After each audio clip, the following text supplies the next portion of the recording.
अपनी मंजिल को भुलाकर जिया तो क्या जिया, है दम तुझ में तो उसे पाकर दिखा।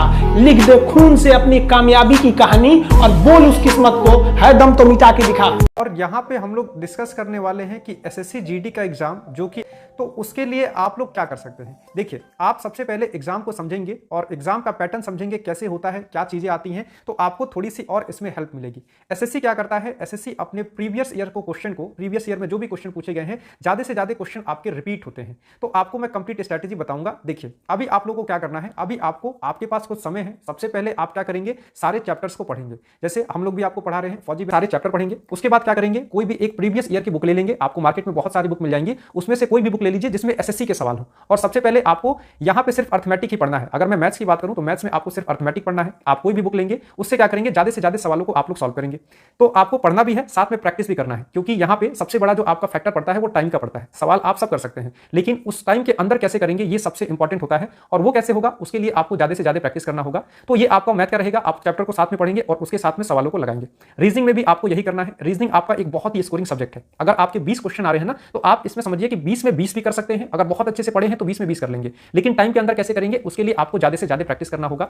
हिंदी का पोर्शन जो है, हिंदी आपको पता है काफी आसान होता है, स्कोरिंग सब्जेक्ट है। आपके यहाँ पे 2-3 सब्जेक्ट ऐसे हैं, जैसे रीजनिंग है और हिंदी है, ये बहुत ही स्कोरिंग है। यहाँ पे आप अप्रोच करेंगे तो 20 में 20 स्कोर कर सकते हैं। और सबसे बेस्ट तरीका क्या है, प्रीवियस ईयर में जो भी पेपर हुआ है ना, जहां भी आपको मिल जाए रीजनिंग के सवाल, हिंदी के सवाल, खासकर एसएससी के एग्जाम में, उन सबको आप लोग एकदम रट जाइए। जितना पढ़ सकते हैं, जितना प्रैक्टिस कर सकते हैं, उतना प्रैक्टिस करिए। इसके बाद आपका जीएस आएगा, तो जीएस के पोर्शन में कोई भी श्योर नहीं होता है कहां से क्वेश्चन आता है, लेकिन उसके बाद भी कुछ बेसिक चीजें होती हैं जो आपको करनी पड़ेंगी। जैसे आपको हिस्ट्री पढ़ना पड़ेगा, ज्योग्राफी, पॉलिटी, और इसके साथ स्टैटिक पढ़ना पड़ेगा, करंट अफेयर पढ़ना पड़ेगा। तो ये सारी चीजें आपको पढ़नी पड़ेंगी, क्योंकि हो सकता है यहीं से सवाल आ जाए। कभी कभी क्या होता है, आपका यहां से सवाल आ जाता है, कभी कभी इधर उधर की चीजें आती हैं। तो लेकिन हमें तैयार रहना होगा, ताकि मान लीजिए अगर आसान सवाल ही आ जाए तो उसको आप लोग कैसे करेंगे, ये चीजें आपको देखनी होंगी। ठीक, तो आपका यहाँ पे सबसे इंपॉर्टेंट है, जैसे मैं भी बताऊं, अगर मैंने एसएससी निकाला है तो मेरे पीछे बस एक यही रीजन था, मैंने पढ़ाई नहीं छोड़ी है। मैं अगर पढ़ा हूं तो मैं लगातार पढ़ा हूं, रोज पढ़ा हूं, और डेली सबसे ज्यादा आप जितना पढ़ते हैं, अगर आप 3 घंटा क्लास कर रहे हैं तो आपकी रिस्पॉन्सिबिलिटी है कि आप 3 से 4 घंटा प्रैक्टिस भी करें, क्योंकि प्रैक्टिस सबसे इंपॉर्टेंट है। ये गेम है प्रैक्टिस का, आपको समय के अंदर चीजों को खत्म करना है। क्वेश्चन आपके आसान आते हैं, बहुत टफ क्वेश्चन नहीं आता है। अगर नहीं पढ़े हैं तो आपके लिए सारी चीजें टफ है,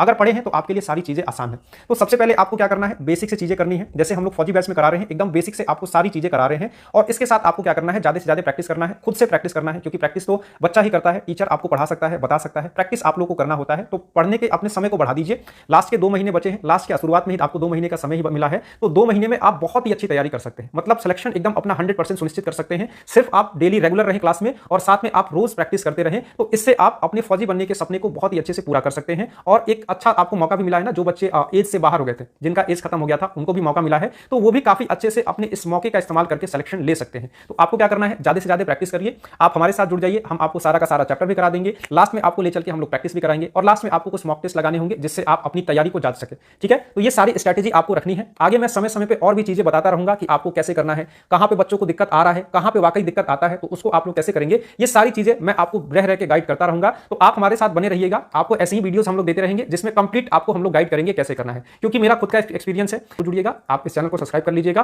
तो आपसे मिलते हैं नेक्स्ट वीडियो में, तब तक के लिए नमस्कार, जय हिंद।